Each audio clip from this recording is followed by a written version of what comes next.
السلام علیکم ورحمۃ اللہ وبرکاتہ۔ غیب کی باتوں پر ایمان، اللہ تعالیٰ پر اور تمام غیبی امور پر ایمان لانا اور حضرت محمد مصطفیٰ صلی اللہ علیہ وسلم کی ہر خبر کو مشاہدہ کے بغیر محض ان کے مقابلے میں فانی لذتوں، انسانی مشاہدوں اور مادی تجربوں کو چھوڑ دینا، اللہ تعالیٰ، اس کی صفات عالیہ، اس کے رسول اور تقدیر پر ایمان۔ جب یہود و نصارہ نے کہا کہ ہمارا اور مسلمانوں کا قبلہ ایک ہے تو ہم عذاب کے مستحق کیسے ہو سکتے ہیں، تو اس خیال کی تردید میں اللہ تعالیٰ نے ارشاد فرمایا، کوئی یہی نیکی و کمال نہیں کہ تم اپنے منہ مشرق کی طرف کرو یا مغرب کی طرف، بلکہ نیکی تو یہ ہے کہ کوئی شخص اللہ تعالیٰ کی ذات و صفات پر یقین رکھے اور اسی طرح آخرت کے دن پر، فرشتوں پر، تمام آسمانی کتابوں اور نبیوں پر یقین رکھے، اور مال کی محبت اور اپنی حاجت کے باوجود رشتہ داروں، یتیموں، مسکینوں، مسافروں، سوال کرنے والوں اور غلاموں کو آزاد کرانے میں مال دیں، اور نماز کی پابندی کریں اور زکوٰۃ بھی ادا کریں، اور ان عقیدوں اور اعمال کے ساتھ ان کے یہ اخلاق بھی ہوں کہ جب وہ کسی جائز کام کا عہد کر لیں تو اس عہد کو پورا کریں، اور وہ تنگ دستی میں، بیماری میں اور لڑائی کے سخت وقت میں مستقل مزاج رہنے والے ہوں۔ یہی وہ لوگ ہیں جو سچے ہیں، اور یہی وہ لوگ ہیں جن کو متقی کہا جا سکتا ہے۔ اللہ تعالیٰ کا ارشاد ہے، لوگوں، اللہ تعالیٰ کے ان احسانات کو یاد کرو جو اللہ تعالیٰ نے تم پر کیے ہیں۔ ذرا سوچو تو صحیح، اللہ تعالیٰ کے علاوہ بھی کوئی خالق ہے جو تم کو آسمان و زمین سے روزی پہنچاتا ہو؟ اس کے سوا کوئی حقیقی معبود نہیں۔ پھر اللہ تعالیٰ کو چھوڑ کر تم کہاں چلے جا رہے ہو؟ اللہ تعالیٰ کا ارشاد ہے، وہ آسمانوں اور زمین کو بغیر نمونے کے پیدا کرنے والے ہیں، ان کی کوئی اولاد کہاں ہو سکتی ہے جبکہ ان کی کوئی بیوی ہی نہیں، اور اللہ تعالیٰ ہی نے ہر چیز کو پیدا کیا ہے اور وہی ہر چیز کو جانتے ہیں۔ اللہ تعالیٰ کا ارشاد ہے، اچھا یہ تو بتاؤ کہ جو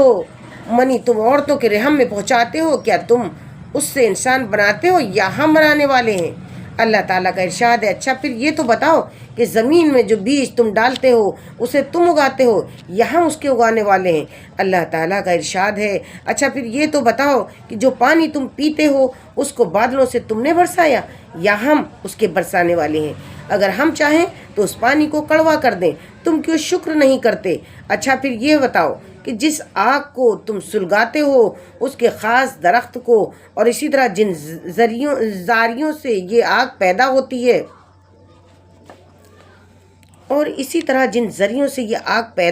ہے، ان کو تم نے پیدا کیا یا ہم اس کے پیدا کرنے والے ہیں؟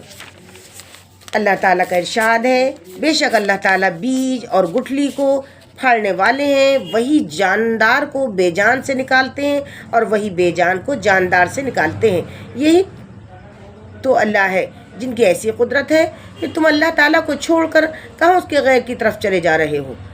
وہی اللہ صبح کو رات سے نکالنے والے ہیں، اور اس نے رات کو آرام کے لیے بنایا، اور اس نے سورج اور چاند کی رفتار کو حساب سے رکھا، اور ان کی رفتار کا حساب ایسی ذات کی طرف سے مقرر ہے جو بڑی قدرت اور بڑے علم والے ہیں، اور اس نے تمہارے فائدے کے لیے ستارے بنائے ہیں تاکہ تم ان کے ذریعے سے رات کے اندھیروں میں خشکی اور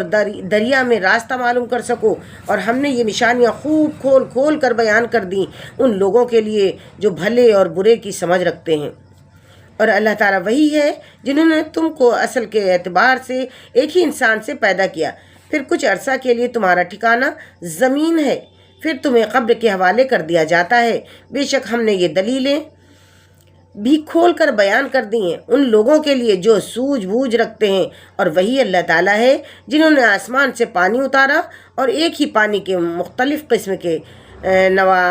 نباتات کو زمین سے نکالا، پھر ہم نے اس سے سبز کھیتی نکالی، پھر اس کھیتی سے ہم ایسے دانے نکالتے ہیں جو اوپر تلے ہوتے ہیں، اور کھجور کی شاخوں میں سے کچھ گچھے نکلتے ہیں جو پھل کے بوجھ کی وجہ سے جھکے ہوتے ہیں، اور پھر اسی ایک پانی سے انگور کے باغ اور زیتون اور انار کے درخت پیدا کیے جن کے پھل رنگ، صورت، ذائقہ میں ایک دوسرے سے ملتے جلتے بھی ہیں اور بعض ایک دوسرے سے نہیں بھی ملتے۔ ذرا ہر ایک پھل میں غور کرو تو جب وہ پھل لاتا ہے کہ بالکل کچا اور بدمزہ، اور پھر اس کے پکانے میں بھی غور کرو کہ اس تمام صفات میں کامل ہوتا ہے۔ بے شک یقین والوں کے لیے ان چیزوں میں بڑی نشانیاں ہیں جو آسمانوں کے رب ہیں اور زمینوں کے بھی رب ہیں اور تمام جہانوں کے رب ہیں اور آسمانوں اور زمین میں ہر قسم کی بڑائی انہی کے لیے ہے، وہی زبردست اور حکمت والے ہیں۔ اللہ تعالیٰ نے اپنے رسول صلی اللہ علیہ وسلم سے ارشاد فرمایا، آپ یوں کہہ دیجئے کہ اے اللہ، اے تمام سلطنت کے مالک، آپ ملک کا جتنا حصہ جس کو دینا چاہیں دے دیتے ہیں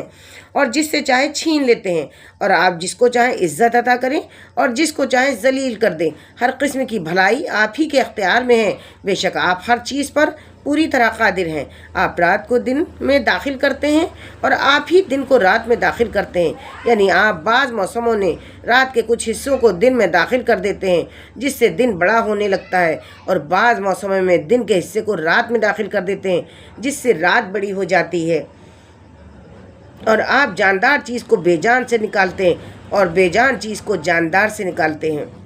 اور آپ جس کو چاہیں بے شمار رزق عطا فرماتے ہیں۔ اللہ کا ارشاد ہے، اور غیب کے تمام خزانے اللہ تعالیٰ ہی کے پاس ہیں، ان خزانوں کو اللہ تعالیٰ کے سوا کوئی نہیں جانتا، اور وہ خشکی اور تری کی تمام چیزوں کو جانتے ہیں، اور درخت سے کوئی پتا گرنے والا ایسا نہیں جس کو وہ نہ جانتے ہوں، اور زمین کی تاریکیوں میں جو کوئی بیج پڑتا ہے وہ اس کو جانتے ہیں، اور ہر تر اور خشک چیز پہلے سے اللہ تعالیٰ کے یہاں لوح محفوظ میں لکھی جا چکی ہے، اور وہ اللہ تعالیٰ ہی ہے۔ رات میں تم کو سلا دیتے ہیں اور جو کچھ تم دن میں کر چکے ہو اس کو جانتے ہیں، پھر اللہ تعالیٰ ہی تم کو نیند سے جگا دیتے ہیں تاکہ زندگی کی مقررہ مدت پوری کی جائے۔ آخرکار تم سب کو انہی کی طرف واپس جانا ہے، وہ تم کو ان اعمال کی حقیقت سے آگاہ کر دیں گے جو تم کیا کرتے تھے۔ اللہ تعالیٰ نے اپنے رسول صلی اللہ علیہ وسلم سے ارشاد فرمایا، آپ ان سے کہیے، کیا میں اللہ تعالیٰ کے سوا اور کسی کو اپنا مددگار بنا لوں جو آسمانوں اور زمین کے خالق ہیں،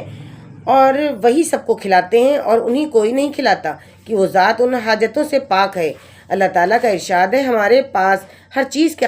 خزانے بھرے پڑے ہیں، مگر پھر ہم حکمت سے ہر چیز کو معین مقدار سے اتارتے رہتے ہیں۔ اللہ تعالیٰ کا ارشاد ہے، کیا یہ لوگ کافروں کے پاس عزت تلاش کرتے ہیں؟ یاد رکھیں کہ عزت تو ساری کی ساری اللہ تعالیٰ کے قبضے میں ہے۔ اللہ تعالیٰ کا ارشاد ہے، اور کتنے ہی جانور ایسے ہیں جو اپنی روزی جمع کر کے نہیں رکھتے، اللہ تعالیٰ ہی ان کو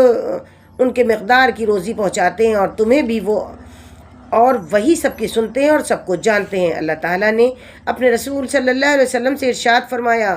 آپ ان سے فرمائیے کہ ذرا یہ تو بتاؤ، اگر تمہاری بدعملی پر اللہ تعالیٰ تمہارے سننے اور دیکھنے کی صلاحیت تم سے چھین لے اور تمہارے دلوں پر مہر لگا دے کہ پھر کسی بات کو سمجھ نہ سکو، تو کیا اللہ تعالیٰ کے سوا کوئی اور ذات اس کائنات میں ہے جو تم کو یہ چیزیں دوبارہ لوٹا دے؟ آپ دیکھیے تو ہم کس طرح مختلف پہلوؤں کی نشانیاں بیان کرتے ہیں، پھر بھی یہ لوگ بے رخی کرتے ہیں۔ اللہ تعالیٰ نے اپنے رسول صلی اللہ علیہ وسلم سے ارشاد فرمایا، آپ ان سے پوچھئے، بھلا یوں تو بتاؤ کہ اگر اللہ تعالیٰ تم پر ہمیشہ قیامت کے دن تک رات ہی رہنے دیں تو اللہ تعالیٰ کے سوا وہ کون سا معبود ہے جو تمہارے لیے روشنی لے آئے؟ کیا تم سنتے نہیں؟ آپ ان سے یہ بھی پوچھئے، یہ تو بتاؤ اگر اللہ تعالیٰ تم پر ہمیشہ قیامت کے دن تک دن ہی رہنے دے تو اللہ تعالیٰ کے سوا وہ کون سا معبود ہے جو تمہارے لیے رات لے آئے تاکہ تم اس میں آرام کرو؟ کیا تم دیکھتے نہیں؟ اللہ تعالیٰ کا ارشاد ہے، اور اس کی قدرت کی نشانیوں میں سے سمندر میں پہاڑ جیسے جہاز ہیں، اگر وہ چاہے تو ہوا کو ٹھہرا دے اور وہ جہاز سمندر کی سطح پر کھڑے کے کھڑے رہ جائیں۔ بے شک اس میں قدرت پر دلالت کے لیے ہر صابر اور شاکر مومن کے لیے نشانیاں ہیں، یا اگر وہ چاہیں تو ہوا چلا کر ان جہازوں کے سواروں کو ان کے برے اعمال کی وجہ سے تباہ کر دیں، اور بہت سو سے تو درگزر ہی فرما دیتے ہیں۔ اللہ تعالیٰ کا ارشاد ہے، اور ہم نے داؤد رضی اللہ تعالیٰ عنہ کو اپنی طرف سے بڑی نعمت دی، چنانچہ ہم نے پہاڑوں کو حکم دیا کہ داؤد رضی اللہ تعالیٰ عنہ کے ساتھ مل کر تسبیح کیا کرو، اور یہی حکم پرندوں کو دیا تھا، اور ہم نے ان کے لیے لوہے کو موم کی طرح نرم کر دیا تھا۔ اللہ تعالیٰ کا ارشاد ہے، ہم نے قارون کی شرارتوں کی وجہ سے اس کو اپنے محل سمیت زمین میں دھسا دیا، پھر اس کی مدد کے لیے کوئی جماعت بھی کھڑی نہیں ہوئی جو اللہ تعالیٰ کے عذاب سے اس کو بچا لیتی، اور نہ وہ اپنے آپ کو خود ہی بچا سکا۔ اللہ تعالیٰ کا ارشاد ہے، پھر ہم نے موسیٰ کو حکم دیا کہ اپنی لاٹھی کو دریا پر مارو، چنانچہ لکڑی مارتے ہی دریا پھٹ گیا، اور وہ پھٹ کر کئی حصوں میں ہو گیا، گویا کئی سڑکیں کھل گئیں، اور ہر حصہ اتنا بڑا تھا جیسے بڑا پہاڑ۔ اللہ تعالیٰ کا ارشاد ہے، اور ہمارا حکم تو بس ایک مرتبہ کہہ دینے سے پلک جھپکنے کی طرح پورا ہو جاتا ہے۔ اللہ تعالیٰ کا ارشاد ہے، اسی کا کام ہے پیدا کرنا اور اسی کا کام حکم چلانا ہے۔ اللہ تعالیٰ کا ارشاد ہے، ہر نبی نے آ کر اپنی قوم کو ایک ہی پیغام دیا کہ اللہ تعالیٰ ہی کی عبادت کرو اور ان کے سوا کوئی ذات بھی عبادت کے لائق نہیں۔ اللہ تعالیٰ کا ارشاد ہے، اس ذات پاک کی خوبیاں اس کثرت سے ہیں کہ اگر جتنے درخت زمین بھر میں ہیں ان میں قلم تیار کیے جائیں، اور یہ جو سمندر ہیں اور ان کے علاوہ مزید 7 سمندروں کو ان قلموں کے لیے بطور سیاہی کے استعمال کیا جائے، اور پھر ان قلموں اور سیاہی سے اللہ تعالیٰ کے کمالات لکھنے شروع کیے جائیں تو سب قلم اور سیاہی ختم ہو جائیں، لیکن اللہ تعالیٰ کے کمالوں کا بیان پورا نہ ہوگا۔ بے شک اللہ تعالیٰ زبردست اور حکمت والے ہیں۔ آمین۔